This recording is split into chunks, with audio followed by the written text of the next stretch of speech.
Hey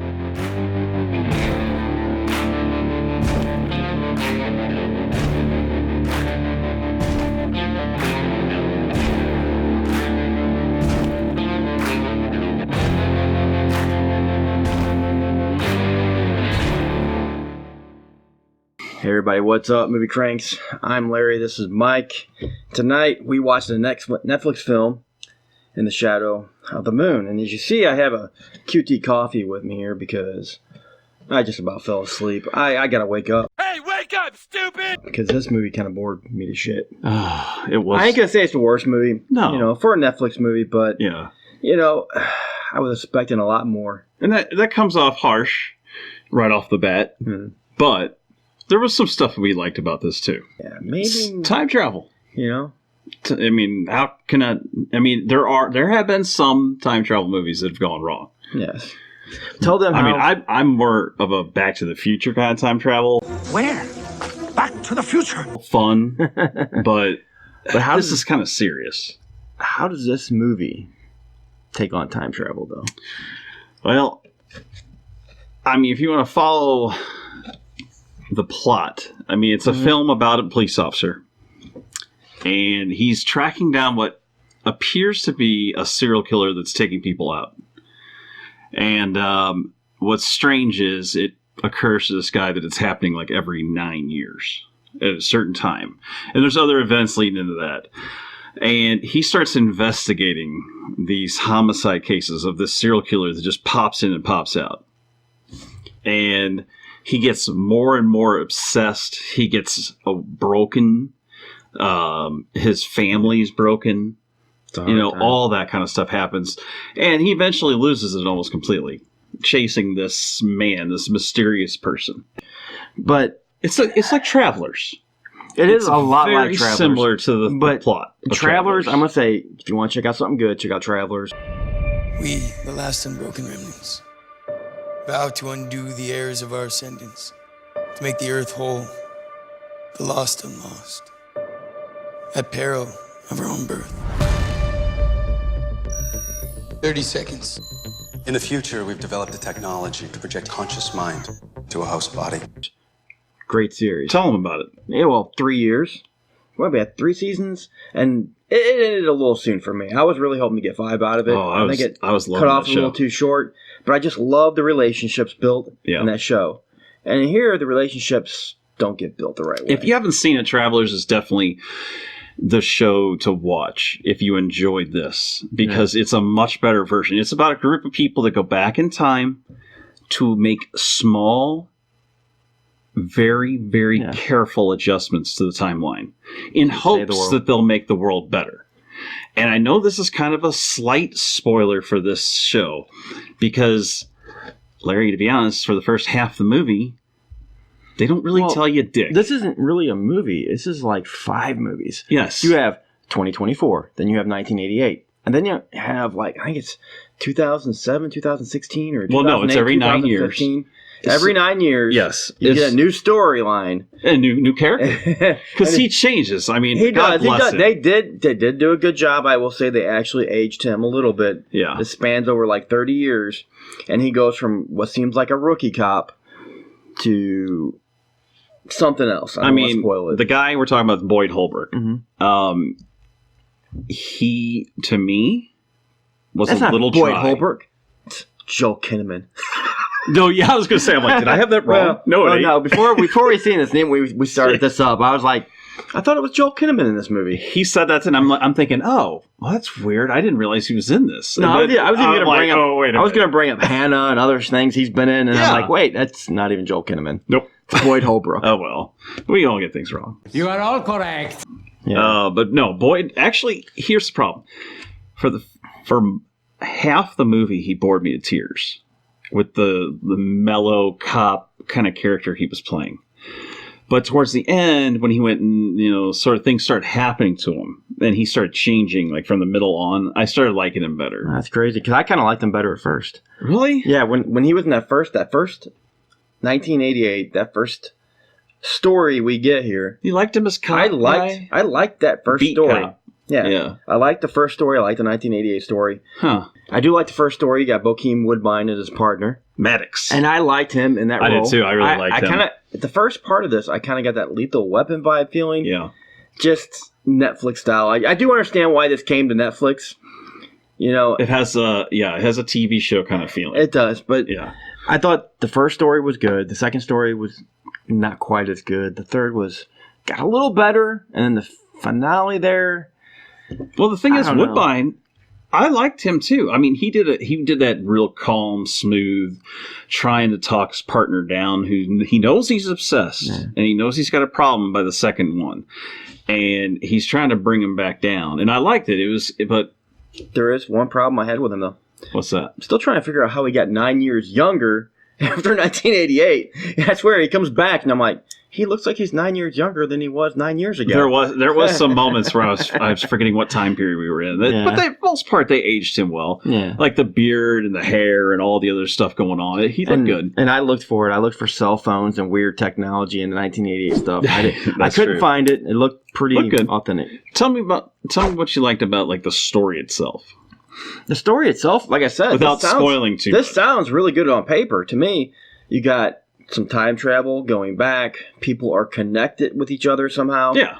There's an evil group and people involved. are trying to find the connection. You got the evil group behind it, which I thought was a little cliche. Yeah, it's a little newsy right now. Yeah, like I said, if you don't want a message with this movie, don't watch this movie. It comes with a message. Because we don't get into politics in this show very often. Larry and me are on the opposite poles of politics. We're right in the middle, just on different sides. That's all. My point is, they do have some woke political messages in this. I'm woke.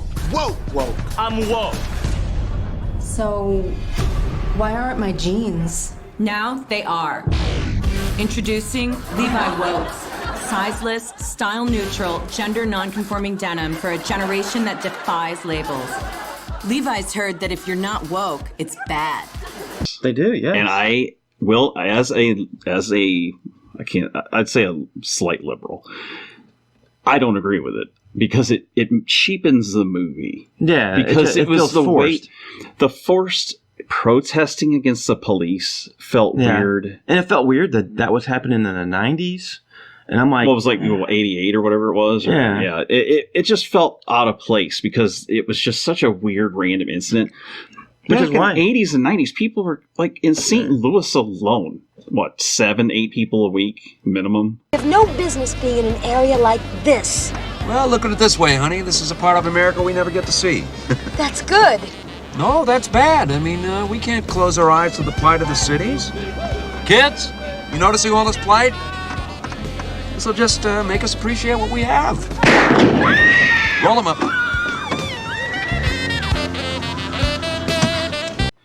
No, but I mean, which why too? I understand. At the beginning, you're like, "Is this like a different dimension or something?" Yeah, I do get it. And I'm like, "No, it's got time travel in there." Right. So yeah, because I didn't catch it at first, but the second, then besides the protesting, which was like a big Black Lives Matter movement thing, all that, the second thing was the group that was apparently causing all the problems in the future that was being taken out. It was like. Probably it seemed like white supremacist, hardcore extremists. See, in Travelers, they didn't like pinpoint political groups like, oh, it was these people, these white redneck people. It was just a group. Yeah. It wasn't like a specific ideology or something, like this was. But I did feel like, good things. I know you're talking about Boyd Holbrook. I didn't really think he was that bad. I didn't think the acting's not really that bad here. I felt like the direction was the biggest problem. That and the editing. Remember that one scene? Yeah, there's some very strange editing. There's a scene in this show, and maybe you can pull up a clip of this. Yeah. Where he's backing his truck out of like a barn. Yeah. And all of a sudden, the editing has him come out like facing the other way. Like front first. And like, the problem is, it wouldn't have been noticeable if it wasn't back-to-back shots. I know. He was in reverse, looking And then over his going shoulder, forward. and then suddenly he was facing forward. And it was like... And I doubt he somehow pulled a Yui in the barn. No, did not happen. In a tow truck. No, the editing, I did find a lot of problems there. You know what's crazy is me and you don't look at stuff like that often. Yeah. I mean, I don't try not look to. at editing. I try to block it out and just try to enjoy the flow of the movie.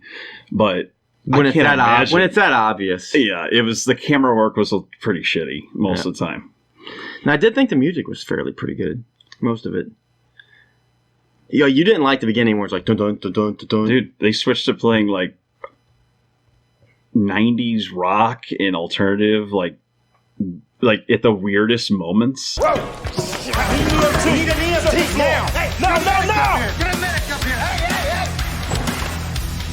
Stand by for a Signal 5 bolo. Suspect is a black female last seen at Hydra on Arch Street. In the last 24 hours.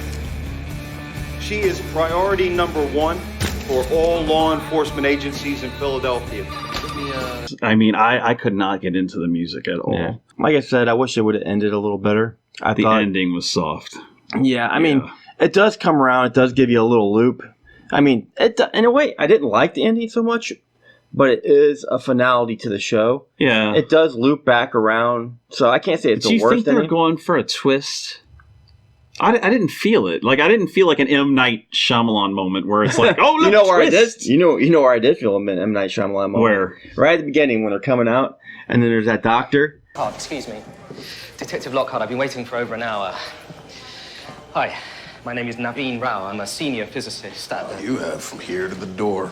Or he's like a scientist. They or all something. don't look alike. That's racist. That's racist. No, I'm just saying. That's the first thing I said to him. I go, oh, it's an M. Night movie. Night, yep. I literally thought that for a second. I was like, oh, maybe we're in That for was the something first good. words out of your mouth. Oh, look, it's M. Night. I'm like, no, it's not. No. But, I think overall, it really wasn't the worst Netflix movie you're going to get. It's definitely not the best. I'm going to tell you right now, I watched The Island, and I'm going to call it The Island forever. Yeah, The Island was That's what it's much called. worse from what I've seen. I've seen Fanatic. It wasn't as bad as that. No. Doom, Annihilation wasn't as bad as that. I ain't going to say I enjoyed it. I will say, though, Doom I Annihilation could probably give this one. I'm just going to score it. Don't. A C-. There you go. It's not the worst. It's watchable. If you have Netflix, I Yeah. wouldn't recommend watching it, but if you're really bored one night, check it out. If you're not a sci-fi fan, like say my wife, she's not a huge sci-fi fan. Stay far away from this. Oh, Because definitely. you will hate this to the bottom of your core.